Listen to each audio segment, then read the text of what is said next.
Thank you, Donna, for this opportunity to speak to your beautiful community. I'm Juliyah Brown, and I am an author, teacher, trainer, coach, mentor, entrepreneur, and carer. Now, you might think, okay, that sounds wonderful. So, why do I need to listen to this lady? What is she really going to tell me about anything about myself? Well, one, listen to the tone of the questions that you've just posed to yourself.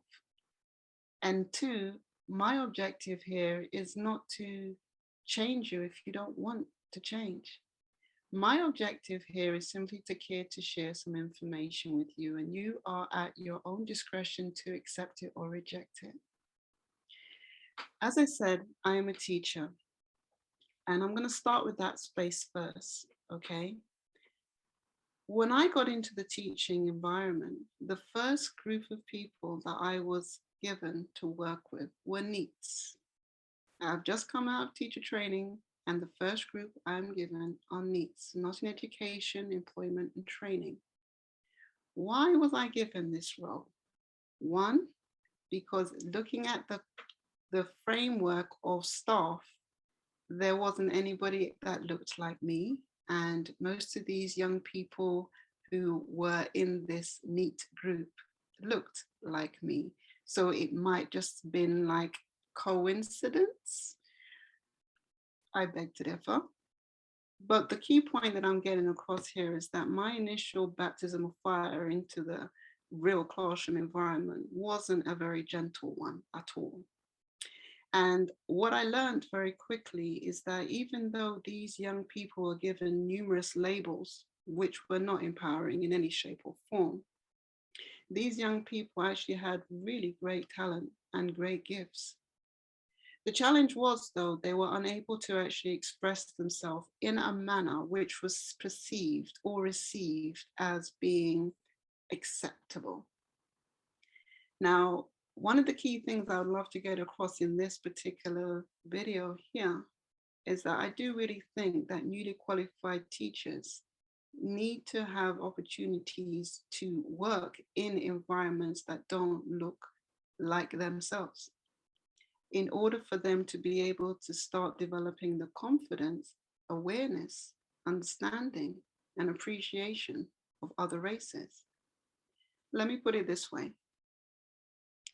In some races, they are very animated and they just speak loud as just the way that they speak. In other cultures, they speak very quietly. They have hardly any animation or any indication of other communication showing from their face. As you can see, when I speak, I'm very animated.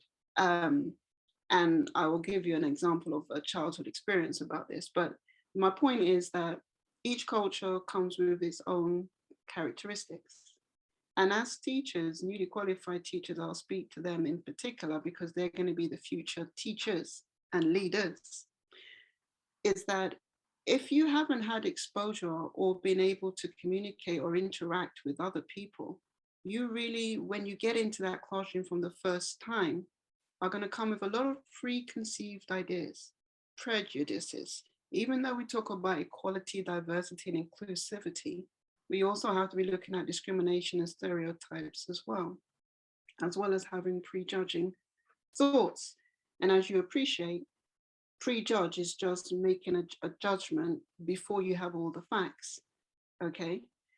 The same thing happens in terms of equality. We talk about equality, but what are we really measuring in terms of equality, okay? What do I mean by that? Equality, we say, is to treat everybody the same. In theory, sounds great. In practice, we need to qualify that a little bit more, and especially in education and teaching. Let me give you an example. You have 3 children. 1, very tall.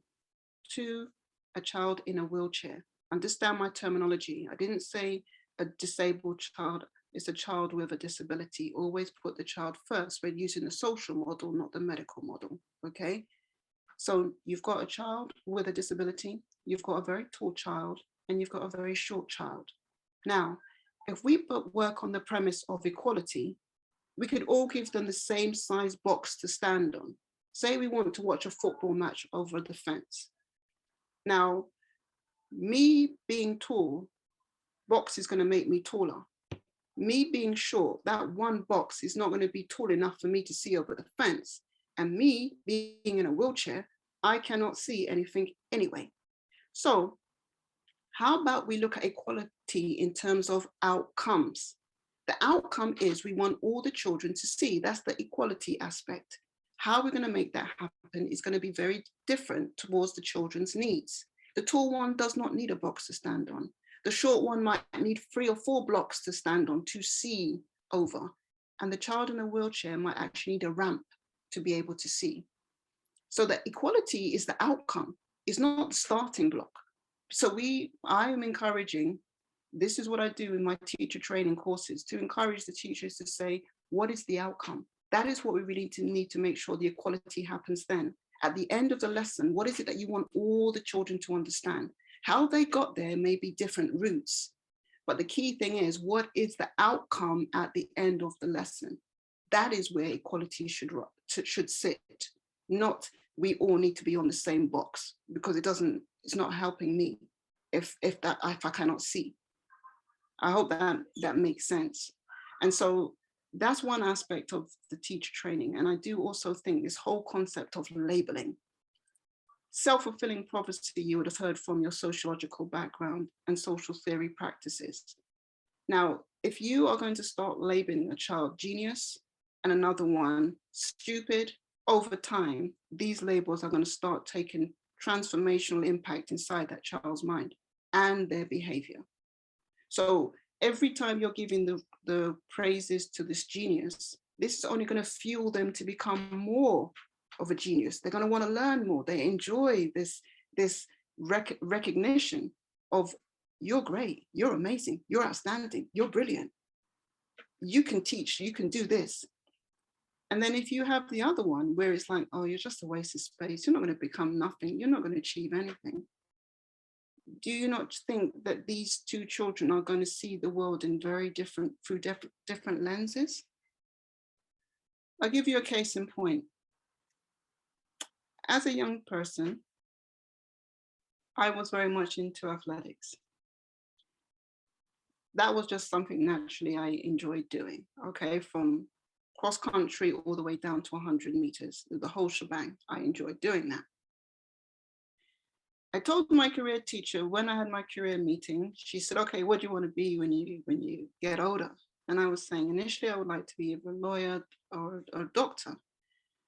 And she said, yeah, but really, what do you want to be when you grow up? I said, I just answered your question. No, but because you're into sports, why don't you really focus on the sports? I think you really would be really good at achieving greatness in your area of running. Yeah, you're a great runner. Just focus on that. And I said, I hear you. What happens if I damage myself or have an injury? Oh, don't worry about injury. Just focus on that. The lawyer and the doctor, it's going to be very difficult for you to do those type of careers, but you're naturally good at sports. And so imagine if I didn't have a strong family network and strong friends around me to keep me focused on what I wanted to do. The problem is not all children have strong networks around them. And if this is what information is being pumped into them, to be telling them that, well, your initial ability that we see, just focus on that, and you don't have a plan B, C, or D, you're really setting up that young child for failure. Because if they don't achieve that plan A, what have they got to fall back on? And where was your support? You went into teaching to be able to start having a positive impact in the next future generations' lives. These are our future leaders, future thinkers, global changers, communicators.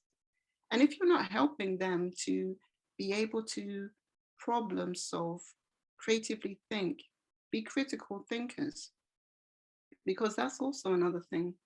I asked lots of questions. So I was seen as the troublemaker in my class. Oh, it's you again. Ah, you got another question. Why are you asking so many questions? And then hold on a minute. But when you look at the etymology of education, isn't that about finding out, taking out the information that's inside of you? And if that means asking questions, isn't that a good thing? But I was beaten down for that. So I was beaten down because I wanted to do something outside of the box of not being an athlete. I was beaten up because I asked too many questions. And then this just didn't happen during primary and secondary school. Even when I went into higher academia, I was then used as the example, whereby two cases on point here. One was marketing. I wanted to understand more about business and finance and marketing. I had an injury. I was on crutches. And this college at the time was in Slough. I'm in London. So I'm going to have to take buses and tubes and to get and train to get to this place. 5 minutes, I was late. Teacher said to me, sorry, you're too late. I can't teach you. I'm on crutches. Next week, another student, not my color, because most of my classes, I was the only one in there. Not my color, comes in 25 minutes late. Didn't even say, well, sorry, they said sorry, and the teacher carried on as normal. I approached the teacher with my crutches afterwards and said, how come last week you refused to teach me? This student was 25 minutes late. Oh, they told me we were going to be late. I said, if they told you, why did they apologize when they came into the class? Nothing to be said. In another lesson, I'm still on my crutches, and this is personal management now, human resources. And the teacher says, there's certain people who will not get a job in this profession if they're Black, female, with one leg. Okay, so again, I could have made a confrontational situation in the classroom at that moment in time. I waited to the end of the lesson. Be it a good thing, maybe I should have said it straight in front of everybody, but my mom told me to have respect for the teachers. So I spoke to the teacher afterwards, and her response was, oh, I didn't even realize. I wasn't talking about you. So I know what it is to have a lived experience. I know what it means. And this continued even into my university life. I went on to study law, and the law teacher was, oh, you're always asking so many questions, Julia. Why are you asking so many questions? You know, to the extent that it came to a fine line where they wanted to put me into achieving a 2-2 when I had to show them through all my grades, I've got a clear 2-1 here. Oh, so you have. Now, if I didn't do my research, and I would have ended up with a 2-2. Now, 2-2 going out into the law world or into the world of work, there's a big difference between a 2-2 and a 2-1. Okay, and it's those little things where it's just a constant battle.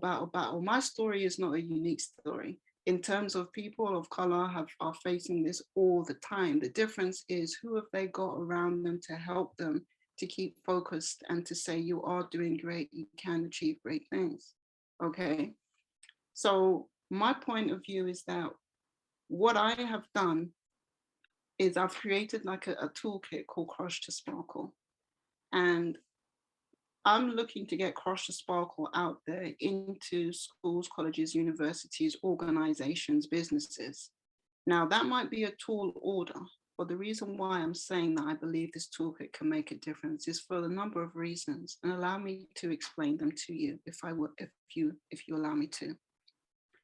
You see, Crush to Sparkle is about building that relationship up with yourself first and foremost.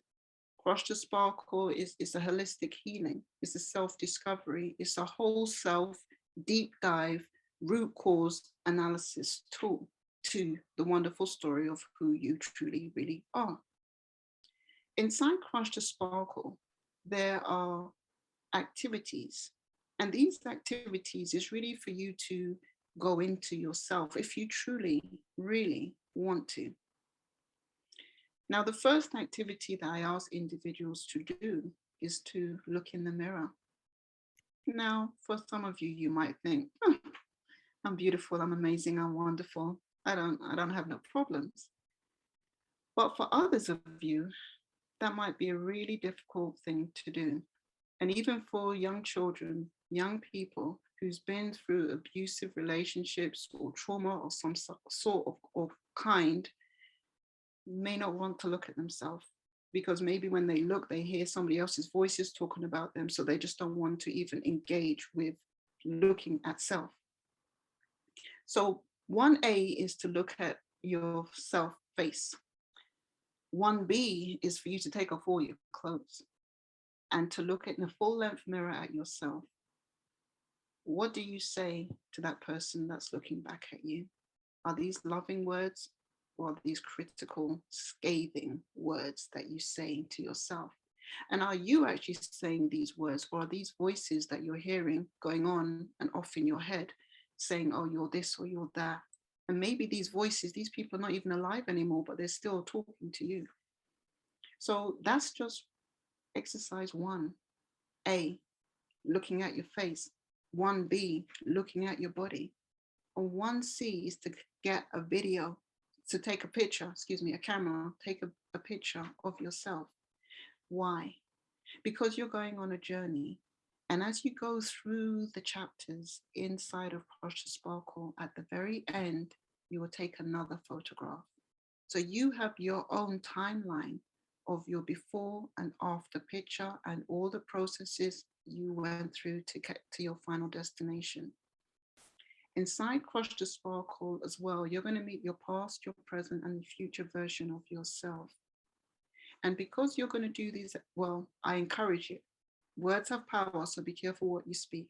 I encourage you to do these activities. And once you've done these activities, the key word here is honestly, because the only person you're cheating is yourself. This means, this is what Crush the Sparkle looks like, everybody. This means once you've done all the activities in there, because you've got a food diary, exercise diary, you've got sleep diary, you've got goals diary in there, motivational quotes to do as well. Once you've done all these activities, you hold in your hand a piece of her story, or your history, depending on who the reader is. So this is totally bespoke and customized to you, from you, with love. So you can't give this to anybody, because this is a piece of your life you hold in your hand. That's the power of what Crush the Sparkle is about. It's about breaking you down, building you up, break through to break free. And inside there's things about procrastination, letting go. There's also a chapter in there for carers. As I'm a carer, I've dedicated a whole chapter in there to empower carers. And I'll come back to carers in one moment. And there's also a section about Les Brown in there about being unstuck, and also some beautiful prayers for whatever denomination you are, and for you to create your own. There's also a party going on in there as well. I've given you a playlist of several tracks that I like, and I'm saying you create your own party list. You then play those music in your house. You go and put on your best clothes, shoes, and you have your own private party, as well as your own fashion show where you have your own signature look that you put together. Have fun, live, laugh, love life. This is what it's about, Crush the Sparkle. It's a very highly interactive activity toolkit, whereby you hear me when you turn over those pages. And not only that, I'm walking by your side as you're going along your journey towards your destination. And I will say, I'm going to wipe your tears. I'm going to rub your shoulders. I'll pat you on the back when you've done well. And there will be a point whereby I will slow down my pace as you speed up your pace and you walk into your future destiny. And I'll be like saying, yeah, great job, great job. Go for it, go for it. That's your life, your destiny. Let's make it happen. And I'm so proud of you. And that's the power behind Crush the Sparkle. It's about saying that everybody's got beautiful diamonds. Everybody's unique.